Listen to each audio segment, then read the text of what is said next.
Welcome to Moses పెట్లోజు channel. దేవుడి దయ వల్ల, మీ అందరి దయ వల్ల నేను చాలా బాగున్నా. మీరు నాకంటే కూడా చాలా బాగున్నారని ఆశిస్తున్నా. Hyderabad metro depot Uppal area, Nagole metro ఇప్పుడే మనం దాటుతున్నాం. బోడుప్పల్ నుంచి నాగోల్ వరకు ఈరోజు మార్నింగ్ రైడ్ అయితే వీడియో షూట్ చేసి అక్కడ ఒక దగ్గర నాగోల్లో కొద్దిసేపు బైక్ ఆపి ఆలోచించి ఎటువైపు వెళ్దాం అనేది కొంచెం అర్థం కాలే. ఇబ్రహీంపట్నం టు నాగులపల్ల సంథింగ్ ఏదో ఒక ఏరియా ఉంది, అక్కడ రోడ్డుకు సంబంధించిన వర్క్ జరుగుతుందని రీసెంట్గా ఒక అప్డేట్ అయితే మనకు వచ్చింది. బట్ అటు వెళ్దామా అని అనుకున్నా. సాయన్న నేను కలిసి వెళ్తే బాగుంటుంది. సాయన్న నాగోల్లో ఉంటాడు, మీ అందరు తెలుసు, రెగ్యులర్గా మన ఛానల్ చూసే వాళ్ళకి మేము ఇద్దరం కలిసి వీడియో చేస్తుంటాం. అన్నకు ఈరోజు మార్నింగ్ పని ఉండడం వల్ల నేను ఇప్పుడు పొద్దున రాలేను, ఆఫ్టర్ 10 జాయిన్ అవుతా అని అన్నాడు. కాబట్టి అటువైపు తర్వాత వెళ్దామని మరలా ఇక్కడ యూటర్న్ తీసుకొని ఇటు ఉప్పల్ ఎక్స్ రోడ్ వైపు అయితే వెళ్తున్నా. ఇంకా కూడా మైండ్లో ఏం డిసైడ్ కాలే ఎటువైపు వెళ్ళాలని. దాదాపు ఆల్మోస్ట్ చుట్టుపక్కల ఉన్న వర్క్స్ అన్నీ కూడా నేను కవర్ చేసిన. ఇంకా కొత్తగా ఏమున్నాయని ఆలోచిస్తూ అలా ముందుకు వెళ్తున్నా. వెళ్తూ మార్నింగ్ ఈ 6:45 అరౌండ్ టైంలో ఉప్పల్ ఎక్స్ రోడ్ ఎలా ఉంటుందో మీకు కూడా చూపిస్తే బాగుంటుందనే ఉద్దేశంలో వీడియో అయితే షూట్ చేస్తున్నా. లెఫ్ట్ వెళ్తే Ramanthapur straight Uppal metro station వస్తుంది. అన్న వాళ్ళు అయితే మామూలుగా లేదు, జాగింగ్ చేస్తున్నారు, సేమ్ బట్టలు వేసుకున్నారు. సూపర్. సేమ్ బట్టలు అనేసరికి ధన్మని మా నాన్న గుర్తొచ్చేస్తారు నాకు. ఎందుకంటే చిన్న ఉన్నప్పుడు ఇక మా నాన్న, మా అన్న, నేను సేమ్ డ్రెస్సులు వేసుకునేది. అలా కొన్ని డ్రెస్సెస్ మా నాన్న మాకు కుట్టించిండు. అప్పుడంతా రెడీమేడ్లు కావు, బట్ట పీస్ తీసుకొని కుట్టియడమే. సపరేట్ టైలర్స్ కూడా ఉంటుండే. మనము ఫ్యామిలీ డాక్టర్ లెక్క ఫ్యామిలీ టైలర్స్ అనమాట, వాళ్ళ దగ్గరనే కుట్టిస్తుండే మా నాన్న. ఎస్, ఒక బస్సు వెళ్తుంది 113 metro express Uppal X road దగ్గరికి వచ్చేసినాం. లెఫ్ట్ వెళ్ళిపోతే రామంతపూర్ వైపు వెళ్ళొచ్చు. ఈ బస్సు అటే వెళ్తుంది. అండ్ పనిలో పని మనము కూడా అటువైపే వెళ్దామా అని ఆలోచిస్తూ ఒకసారి ఇక్కడ ఆగుదాము అని అనుకుంటున్నాను. నో పార్కింగ్ అని ఉంది, బస్సు వెళ్తుంది. ఫ్లోలో కొంచెం కట్టుకొట్టిన. Wow, super. ఇటు రామంతపూర్ వైపే మనం కూడా వెళ్తున్నాం. ఇవి ఉప్పల్ జంక్షన్ ఫ్లైఓవర్కి సంబంధించిన పిల్లర్లు. ఈ ఉప్పల్ జంక్షన్ ఫ్లైఓవర్ గురించి చాలా వీడియోస్ చేసిన డీటెయిల్గా, మీ అందరికి అర్థమైపోయి ఉండొచ్చు. ఈ మధ్యలో ఉప్పల్లో కొన్ని మ్యాచెస్ జరుగుతున్నాయి, ఫ్రీ ఎంట్రీ అని చాలామంది వెళ్ళినారు. మనం కూడా వెళ్దాం అనుకున్నాం, కానీ ఇంకా మనకి ఈ కాంటెంట్ షూట్ చేసినాం కాబట్టి అక్కడ పోయి ఏం చేస్తాం అన్నట్టుగా వెళ్ళలే. ఒకవేళ ఎవరైనా ఉప్పల్లో జరుగుతున్న మ్యాచెస్కి వెళ్ళుంటే ఏంటి మీ మోస్ట్ మెమరబుల్ మూమెంట్ ఏంటి? చాలామంది స్టేడియం లోపలికి వెళ్ళిపోయి ఫోటోలు దిగుతున్నారు, వీడియోలు దిగుతున్నారు. అదైతే చాలా వాళ్ళకి హ్యాపీ ఉంటుండొచ్చు, కానీ అది చాలా భయంకరమైనది అండ్ బాధాకరమైనది కూడా. ఏంటంటే ఈ టాపిక్ మాట్లాడితే నన్ను కూడా తిడుతుండొచ్చు, బట్ రియాలిటీ అనేది చాలా ఇంపార్టెంట్. వాళ్ళు ఇంటర్నేషనల్ వైజ్గా ఫేమస్. ఎవరు? మన క్రికెట్ ఆడేవాళ్ళు, దిగ్గజాలు ఎన్నో దాటొచ్చినారు. డైరెక్ట్ వాళ్ళది దాంట్లోకి దూకిపోయి కలిస్తే ఎంతవరకు సెక్యూరిటీ ఉన్నట్టు మన దగ్గర? అంటే మన దగ్గరనే అని కాదు, ఇలాంటి సంఘటనలు విదేశాల్లో కూడా జరిగింది, నేను కాదనట్లే. ఇప్పుడు మన ఉప్పల్లో జరిగింది కాబట్టి దాని గురించి మాట్లాడుకుంటున్నారు. రీసెంట్గా ఒక 2-3 రీల్స్ నేను చూసిన, ఇన్స్టాగ్రామ్లో వచ్చినాయి.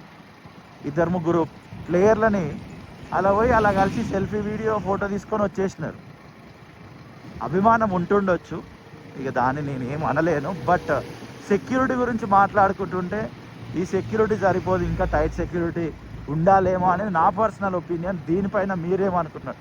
సరే, పోయినోడు మంచోడు కాబట్టి సరే ఏం చేయలే, ఒక ఫోటో తీసుకొని వీడియో తీసుకొని వచ్చినోడు. అదే ఒకవేళ వాడి మీద ద్వేషం ఉంటే, మనోడు క్రికెట్ ఆడేవాడి మీద మనోనికి ద్వేషం ఉంటే, ఆ ప్లేయర్స్ మీద ద్వేషం ఉండి వాడు ఏదైనా చేస్తే అది ఎంత భయంకరం కదా. మన ఇండియాకే చెడ్డ పేరు వస్తుంది. సో ఇంకా టైట్ సెక్యూరిటీ చేస్తే బాగుంటుందేమో అని నా పర్సనల్ ఒపీనియన్, అంతే. బట్ ఇంకా మీ ఒపీనియన్ ఏందో కూడా వీడియో కింద ఖచ్చితంగా కామెంట్ చేయండి. ఇదిగోండి, చూస్తున్నారు కదా, G+45 45 అంతస్తులు. అండ్ రీసెంట్గా ఒక కమెంట్ చదివినా మన ఛానల్లో, అన్న మీరు కొంచెం ఈ విషయాన్ని గట్టిగా ప్రస్తావించండి మీ వీడియోలో అని అన్నాడు. బ్రో, మీరు వింటున్నారని నేను అనుకుంటున్నా. వింటే కామెంట్ సెక్షన్లో రిప్లై ఇవ్వండి. అదేంటంటే ఈ ఈస్ట్ హైదరాబాద్ వైపు ఐటీ కంపెనీలు ఎక్కువ లేవన్నా, మొత్తం అటు సైడే వెళ్ళిపోయినాయి ఐటీ కంపెనీలు. ఇక్కడ నుంచి అటు సైడ్ వెళ్ళే వరకు ట్రాఫిక్ జాములు, మెట్రోలు వెళ్ళాలంటే కష్టాలు, చాలా ఇబ్బందులు పడుతున్నాం అన్న మేము ఐటీ ఎంప్లాయీస్. ఇటు ఈస్ట్ హైదరాబాద్ వైపు కూడా ఇంకా కొన్ని ఐటీ కంపెనీస్ పెడితే బాగుంటుంది అని వాళ్ళ ఒపీనియన్. అండ్ ప్రభుత్వాలు పెట్టాలి అని ఫ్యూచర్లో ఐటీ కంపెనీ ఎంప్లాయీస్ అయితే చాలామంది కోరుకుంటున్నారు. పోచారంలో కొన్ని కంపెనీస్ ఉన్నాయి, మీ అందరికి తెలుసు. అండ్ రామతపూర్లో ఈ ఎన్ఎస్ఎల్ బిల్డింగ్లో కొన్ని కంపెనీలు ఉన్నాయి, మీ అందరికి తెలుసు. బట్ పొటెన్షియల్ ఉన్నది ఈ ఏరియాకి, ఎందుకంటే ఇదే ఏరియా నుంచి వేలల్లో చాలామంది మెట్రోలో ట్రావెల్ చేస్తున్న వాళ్ళు, బస్సులో ట్రావెల్ చేస్తున్న వాళ్ళు, 2 వీలర్ మీద ట్రావెల్ చేస్తూ వెళ్తున్న వారు ఉన్నారు. ఇక్కడనే కొన్ని ఐటీ కంపెనీస్ పెడితే ఇక్కడ ట్రాఫిక్ ఇక్కడనే ఉంటుంది, ఇటు సైడ్ది అక్కడ ట్రాఫిక్ అక్కడనే ఉంటుంది అని చాలామంది ఫీల్ అవుతున్నారు. బట్ చూడాలి ఫ్యూచర్లోనైనా ఇటు సైడ్ ఐటీ కంపెనీలు పడతాయేమో అని. పడాలి అనేది మన బలమైన కోరిక. దాన్ని గట్టిగా వినిపిస్తాం, ప్రతి వీడియోలో చెప్పే ప్రయత్నం చేద్దాం, వీలైతే అధికారుల దృష్టికి తీసుకెళ్లే ప్రయత్నం కూడా చేద్దాం. దానికి తగ్గట్టుగా మనమే ప్రణాళికలు రచించుకొని మనవంతు మనం ప్రయత్నం చేద్దాం. వీడియోలు చేస్తున్నాగా ఏదో ఒక అధికారికి అది రీచ్ కాదా. ఇదిగోండి కొంచెం ప్యాచ్ వర్క్ అయితే ఇక్కడ రామంతపూర్లో చేయడం జరిగింది. రామంతపూర్ లేక్ డెవలప్మెంట్, దీనికి సంబంధించి డీటెయిల్డ్గా ఒక వీడియో చేసిన ఇదే ఛానల్లో ఉంటుంది. రామంతపూర్ చెరువు అభివృద్ధి, మీకు టైం ఉంటే దాన్ని చెక్ చేసే ప్రయత్నం చేయండి. ప్రగతి నగర్. ఈ రామంతపూర్ తోటి మీకు ఏమైనా మెమోరీస్ ఉన్నాయా? మెమోరీస్ ఉంటే వీడియో కింద కామెంట్ సెక్షన్లో మెన్షన్ చేయండి. వీడియో కనుక నచ్చితే లైక్ చేయండి, నచ్చకపోతే లైక్ తీసుకోండి. ఫర్ ద ఫస్ట్ టైం ఈ ఛానల్ ఎవరైనా చూస్తుంటే స్వాగతం, సుస్వాగతం అండి. నా పేరు మోజెస్, మా ఇంటి పేరు పెట్లోజ్. సో ఈ ఛానల్ పేరు మోజెస్ పెట్లోజ్. దీనిలో హైదరాబాద్ చుట్టుపక్కల పరిసర ప్రాంతాల్లో జరుగుతున్న అభివృద్ధి పనుల గురించి వీడియోస్ ఉంటాయి, కొన్ని వ్లాగ్స్ ఉంటాయి, చాలా ఇన్ఫర్మేషన్ అయితే ఉంటుంది డెవలప్మెంట్ సంబంధించి. ఇది small introduction. Hyderabad public school. ఎవరైనా ఈ స్కూల్లో చదువుకున్న వాళ్ళు వీడియో చూస్తే కొంచెం మీ మెమోరీస్ని షేర్ చేసుకోండి. ఇది బయట నుంచి చూడడమే తప్ప లోపలికి పోయింది ఎప్పుడు లేదు. ఫ్యూచర్లో హోప్ ఏదన్నా ఒక మంచి పాజిటివ్ సిచ్యువేషన్ వచ్చి లోపలికి వెళ్తామని అనుకుంటున్నా. ఇది హైదరాబాద్ పబ్లిక్ స్కూల్.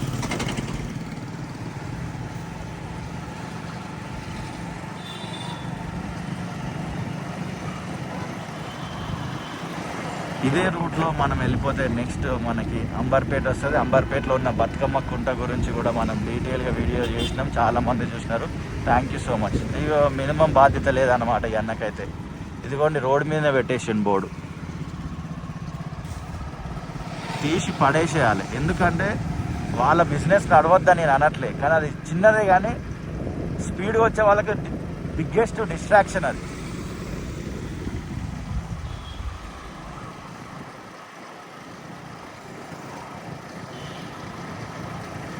ఇది చూస్తురా, ఈ లైన్ చూస్తురా, ఇదేంటి దేని కొరకు అనుకుంటున్నారు? సిఎన్జి కోసం.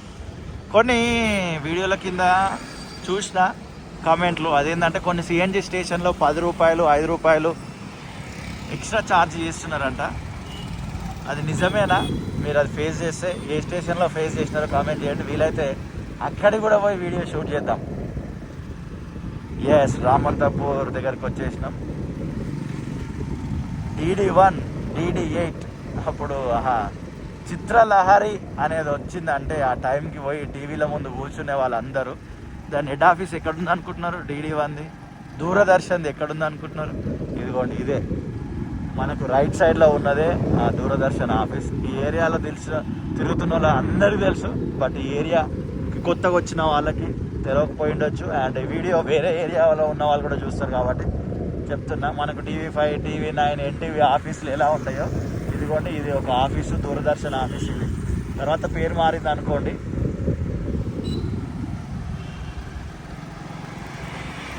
ఇది Indiramma canteen, Ramanthapur bus stand పక్కనే.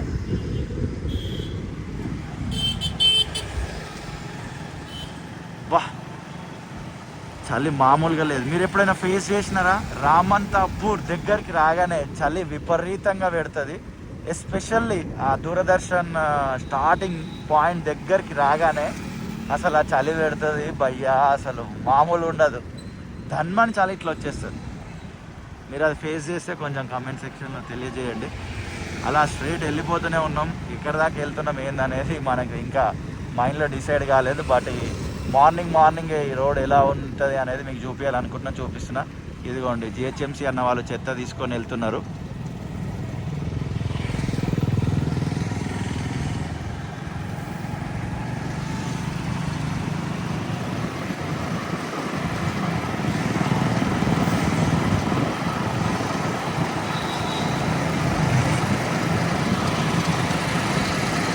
అంబర్పేట్ చే నెంబర్ కింద అటు సైడ్ మనం గోల్నాక వైపు వెళ్ళాలంటే వన్ వేలోనే వెళ్ళినాము. ఈ రూట్లో ట్రావెల్ చేసే వాళ్ళ కొరకు ఈ టాపిక్ మీ అందరు తెలుసు భయ్య. ఫస్ట్ ఆఫ్ ఆల్ ఇది చూడండి, ఇది ఎట్లుంది.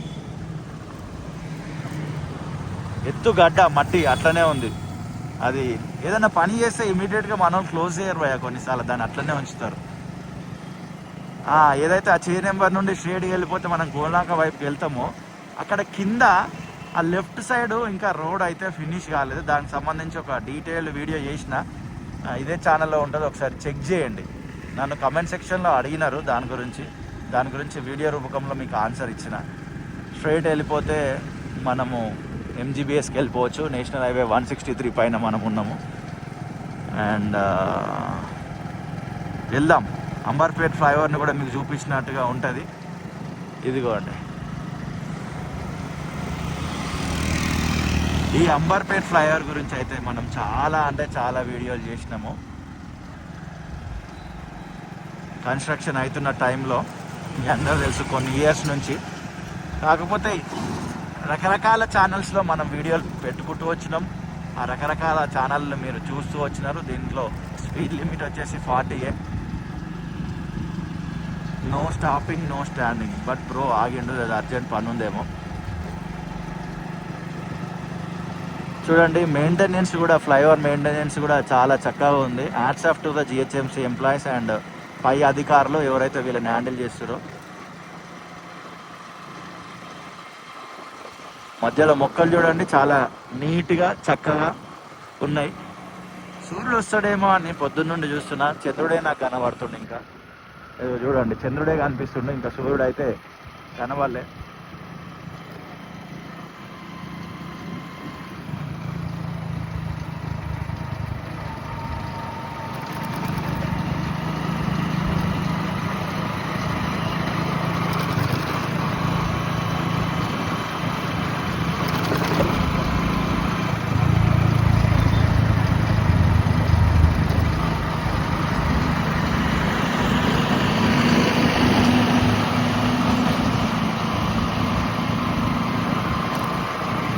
అండ్ ఇప్పుడిప్పుడే సూర్యుడు వస్తుండు, వెనక నుంచి కొడుతుండు.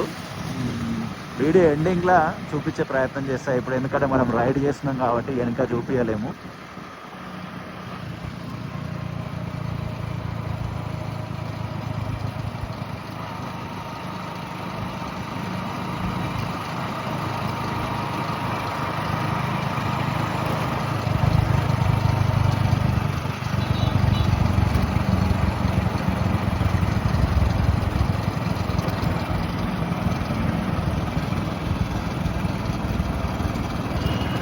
అండ్ ప్రేమతోటి వీడియో చూసిన మీ అందరికీ హృదయపూర్వక కృతజ్ఞతలు. ఫ్రమ్ నాగోల్ టు గోల్నాక ఈ రైడ్ని నేనైతే కూల్గా పీస్ఫుల్గా ఎంజాయ్ చేసిన. అండ్ అంతే కూల్గా పీస్ఫుల్గా మీరు కూడా వీడియోని ఎంజాయ్ చేసినారని అనుకుంటున్నా. ఏదైతే ఈ రోడ్ అని అన్నానో ఆ రోడ్ని కూడా ఎండింగ్లో చూపించే ప్రయత్నం చేస్తా. వీడియో నచ్చితే మాత్రం లైక్ చేయండి, నచ్చకపోతే లైట్ తీసుకొని. ఫర్ ద ఫస్ట్ టైం మీ ఛానల్కి వచ్చి ఉండే స్వాగతం, సుస్వాగతం. కంటెంట్ బాగా నచ్చితేనే సబ్స్క్రైబ్ చేయండి, లేకపోతే లైట్ తీసుకోండి. మీ ఫ్రెండ్స్ అండ్ రిలేటివ్స్ ఇలాంటి కంటెంట్ చూసే వాళ్ళు ఎవరైనా ఉంటే వాళ్ళకి ఈ ఛానల్ లింక్ షేర్ చేసే ప్రయత్నం చేయండి. ఫ్లైఓవర్ ఎండింగ్లో నేను ఆగిన, బట్ ముందుకు వెళ్ళిపోదాం. ఎందుకంటే నో స్టాపింగ్, నో స్టాండింగ్ కాబట్టి ఇక్కడ ఈ సైడ్కి ఇవి మెన్షన్ చేసి ఉంచినారు. ఇక్కడ ఆపుదాం అనుకుంటున్నా. జస్ట్ ఒక్క 30 సెకండ్స్ కూడా కాదు. ఇదిగోండి, ఇదే ఆ రోడ్డు. ఈ రోడ్డుకు సంబంధించి ఫుల్ వీడియో నేను చేసిన. ఈ వర్క్ ఇంకా ఫినిష్ కాలేదు. సూర్యుని చూపిద్దాం అనుకున్నా, బట్ ఇవన్నీ అడ్డం వచ్చేసినాయి. అండ్ డేట్ అండ్ టైం కూడా చూపించే ప్రయత్నం చేస్తా, ఫోకస్ అవుతలే కదా. ఇది డిసెంబర్ 6, 2025 సంవత్సరం మార్నింగ్ నియర్ బై 7 దగ్గరకు వచ్చేసినాం.